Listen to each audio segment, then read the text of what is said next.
My wife wanted to surprise with a divorce, as she was cheating on me with her colleague, but I surprised her with something shocking. I, 38M, have been married to my wife Sarah, 36F, for 12 years. We met during our sophomore year at State University, where I was studying computer science, and she was majoring in marketing. It was a classic college romance. Late-night study sessions that turned into deep conversations about our dreams and ambitions, weekend dates exploring the city, and the excitement of first love.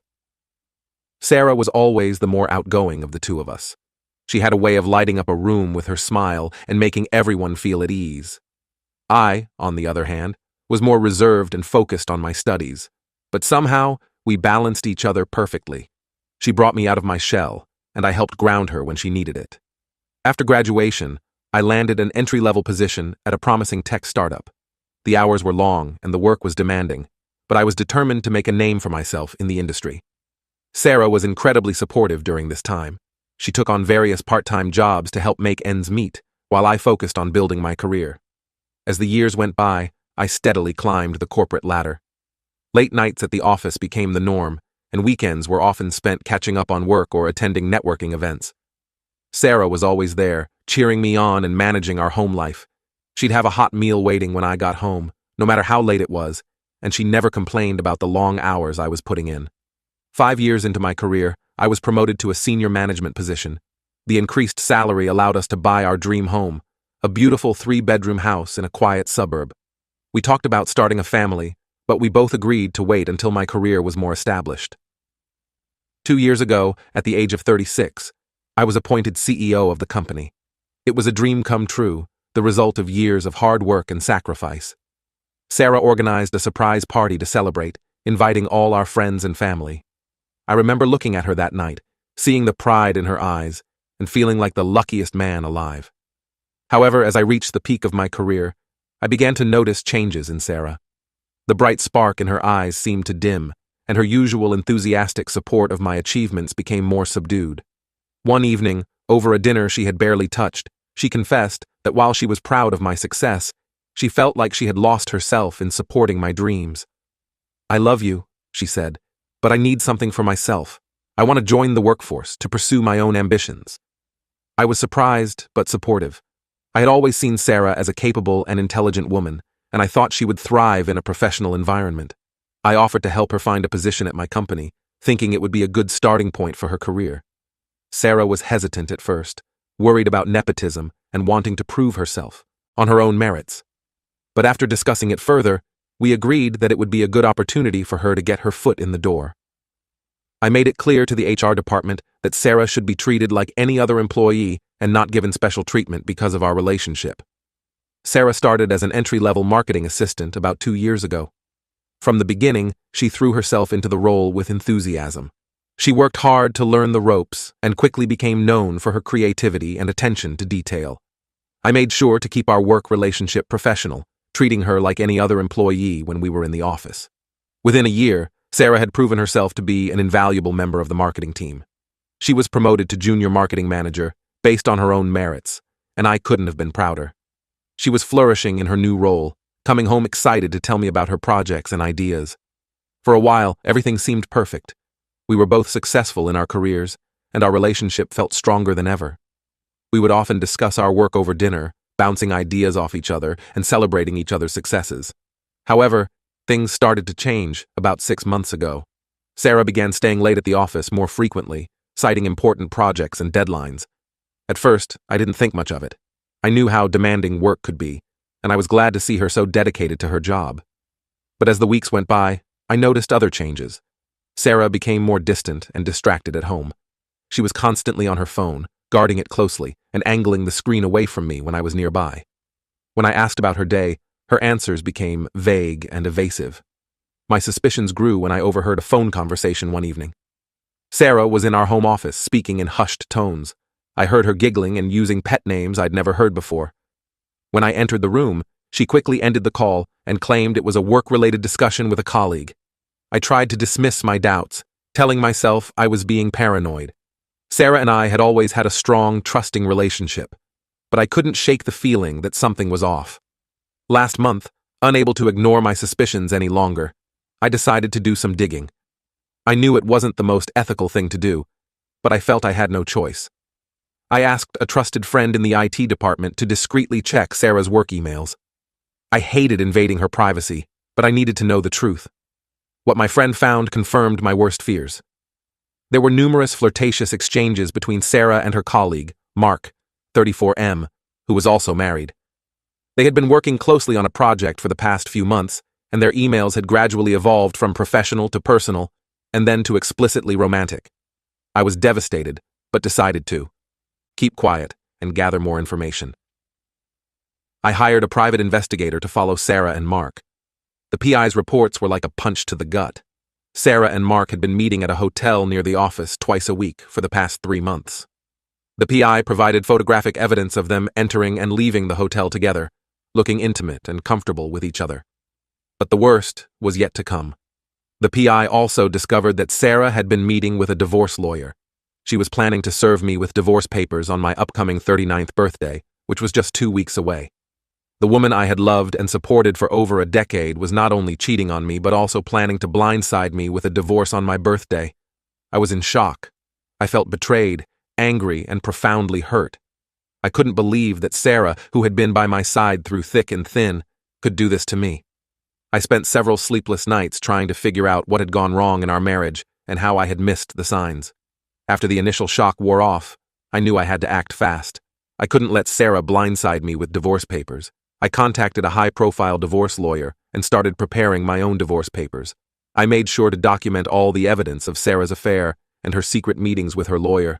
My lawyer assured me that with this evidence, Sarah wouldn't be entitled to much in the divorce settlement. As I worked with my lawyer to prepare the divorce papers, I also started planning how to confront Sarah. I knew I couldn't just let her continue her affair and go through with her plan to surprise me with divorce papers. I wanted her to feel the shock and humiliation that I had felt when I discovered her betrayal. That's when I came up with the idea of confronting her at my pre-birthday party at the office. I knew it might seem harsh or even unprofessional, but I felt like she deserved it after what she had done. I planned to expose her affair in front of our colleagues and serve her with divorce papers. Now, as I sit here writing this post, I'm questioning whether I'm going too far. Part of me feels justified in wanting to expose Sarah's deceit, but another part wonders if I should handle this more privately. So Reddit, AITA for planning to expose my wife's affair and serve her divorce papers at my pre-birthday party? Update 1. The pre-birthday party was yesterday, and things didn't go exactly as planned, but I think I got my point across. In the week leading up to the party, I was a bundle of nerves. I spent countless hours going over the plan with my lawyer, making sure all the paperwork was in order and that I had copies of all the evidence. We discussed the potential legal ramifications of my planned actions, and my lawyer advised me on how to proceed without putting myself or the company at risk. I also had a long conversation with the head of our HR department. I explained the situation and got their input on how to handle the termination of Sarah and Mark's employment. We agreed that their affair and misuse of company time and resources were grounds for immediate dismissal. The HR team prepared the necessary paperwork and was on standby for the party. As the day of the party arrived, I felt a mix of dread and determination.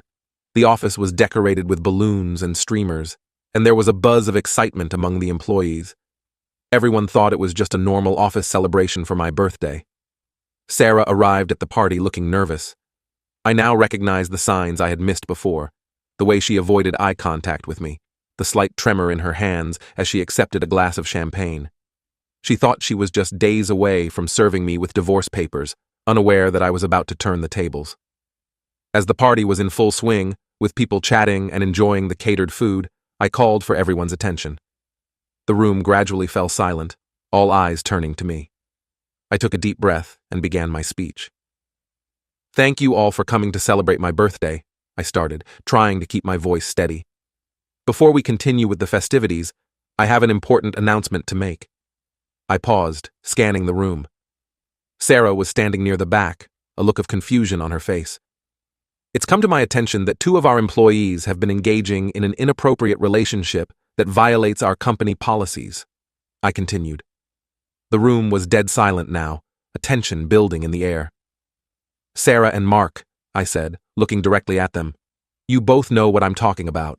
Your affair has not only betrayed my trust as a husband, but also as your employer. You've used company time and resources to conduct your illicit relationship. Sarah's face drained of color.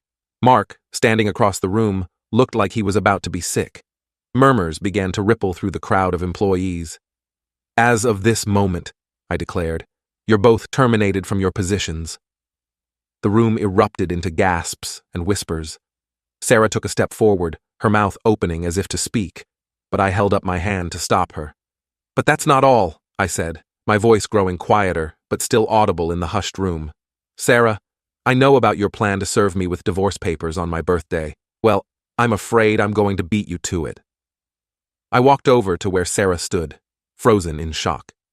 From my jacket pocket, I pulled out an envelope containing the divorce papers my lawyer had prepared. Happy early birthday to me, I said quietly, handing her the envelope. The room descended into chaos. Sarah burst into tears, crumpling to the floor with the envelope clutched in her hands. Mark tried to make a quick exit, but was stopped by security at the door. Other employees were talking loudly, some expressing shock, others disgust, and a few defending Sarah and Mark. I stood there for a moment, watching the scene unfold. A part of me felt vindicated, seeing Sarah's carefully laid plans crumble around her. But another part felt hollow, realizing that this was truly the end of my marriage. As the commotion continued, I quietly slipped out of the party. On my way out, I nodded to the HR representatives who were moving in to handle the aftermath. I knew they would manage the situation professionally and ensure that all proper procedures were followed in terminating Sarah and Mark's employment. When I got home, my phone was buzzing nonstop with messages from coworkers. Some expressed their support and shock at what had happened. Others criticized me for handling a personal matter so publicly. A few messages were from people claiming they had suspected something was going on between Sarah and Mark, but hadn't wanted to get involved. Sarah didn't come home that night.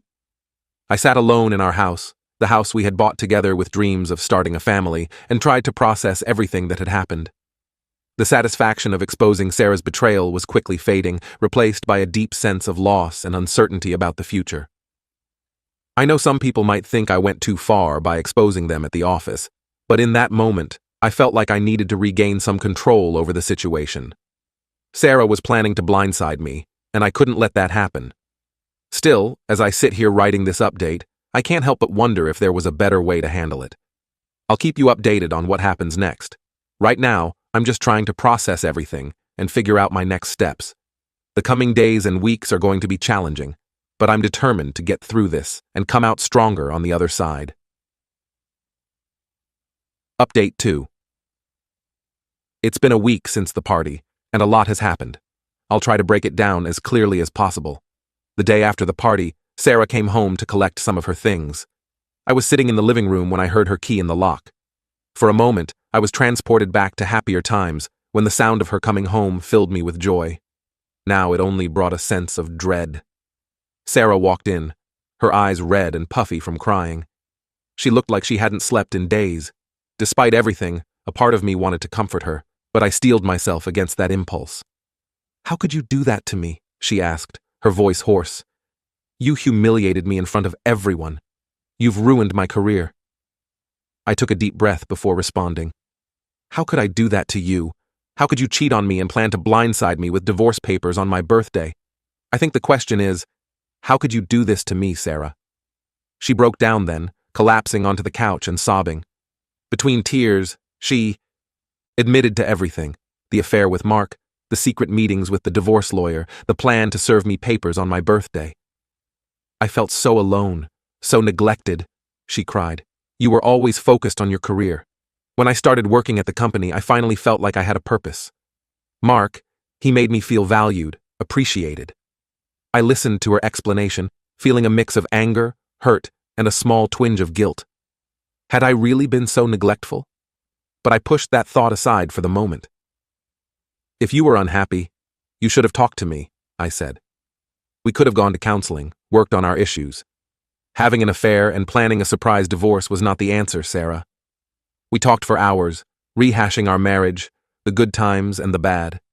In the end, though, we both knew there was no going back. Too much had been broken, too much trust had been lost. Sarah left to stay with her sister, taking a suitcase of clothes and personal items. We agreed to communicate through our lawyers from that point on. Watching her walk out the door for the last time, I felt a finality that hadn't quite hit me before. Our marriage was truly over.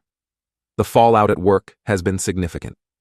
Many employees have expressed their support for me, praising me for taking a stand against workplace misconduct. However, some feel I handled the situation unprofessionally, arguing that I should have dealt with it privately rather than making a spectacle at a company event. The HR department has been working overtime to manage the situation and prevent any potential lawsuits. They've conducted interviews with employees who worked closely with Sarah and Mark to ensure there were no other policy violations we needed to be aware of. A few days after the party, I received a surprising email. It was from Mark's wife, Jessica.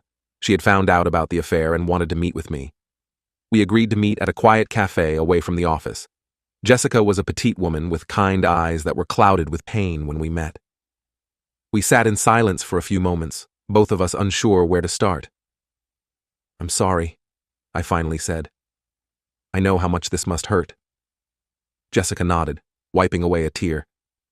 "I suspected something was going on for a while, but I didn't want to believe it.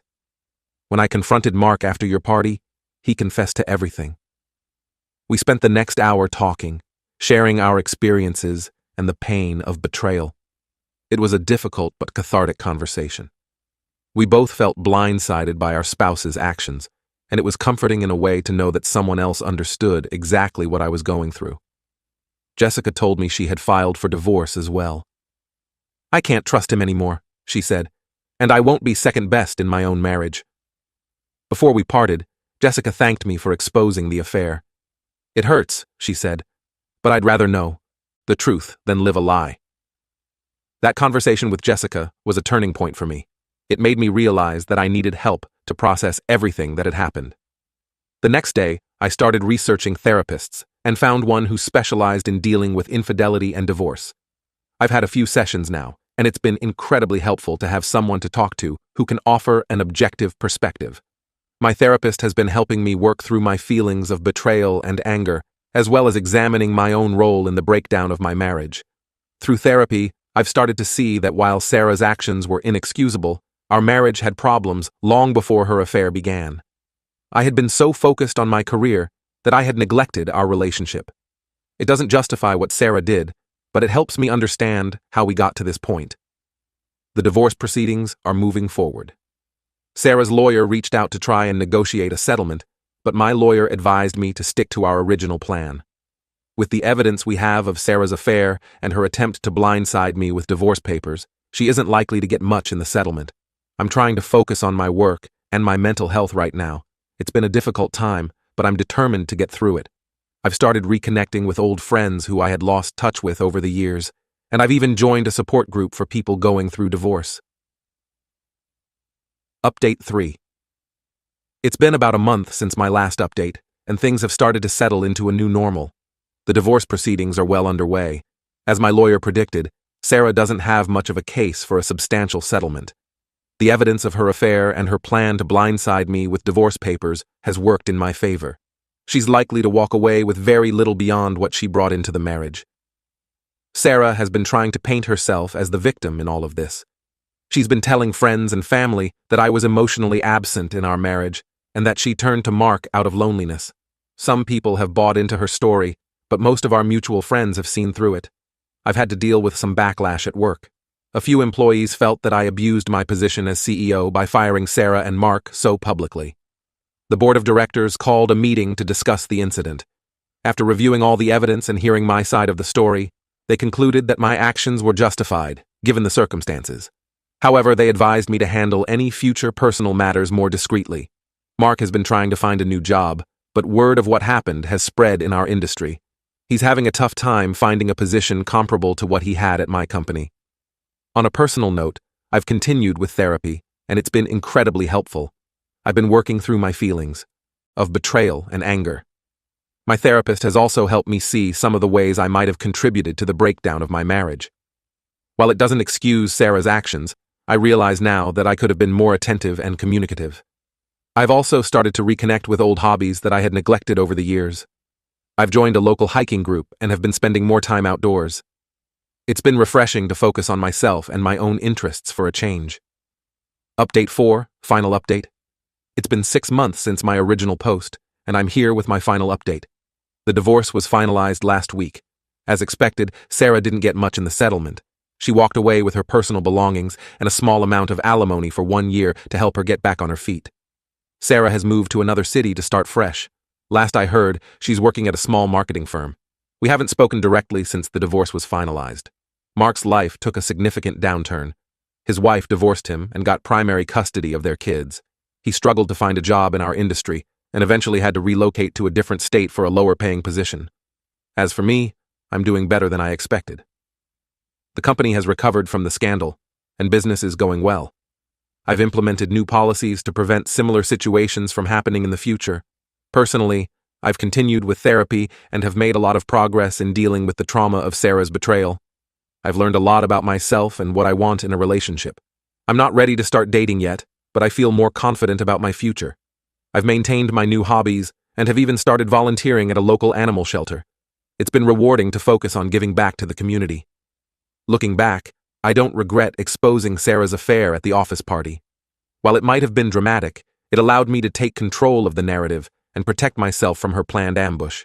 However, I've learned the importance of addressing relationship issues before they escalate to that point. Many of you have asked if I've forgiven Sarah. The truth is, I'm not there yet. I don't hate her anymore, but I'm not ready to forgive her completely. Maybe someday, but for now, I'm focused on healing and moving forward with my life. Thank you all for your support and advice throughout this journey. Your comments and messages have been a source of strength during some of my darkest moments. I'm closing this chapter of my life now, but I'm looking forward to what the future holds. I did what I felt was necessary to protect myself and my interests. I hope my story can serve as a cautionary tale about the importance of communication in relationships and the consequences of betrayal. This will be my last update. Thanks again, Reddit. Signing off for the last time.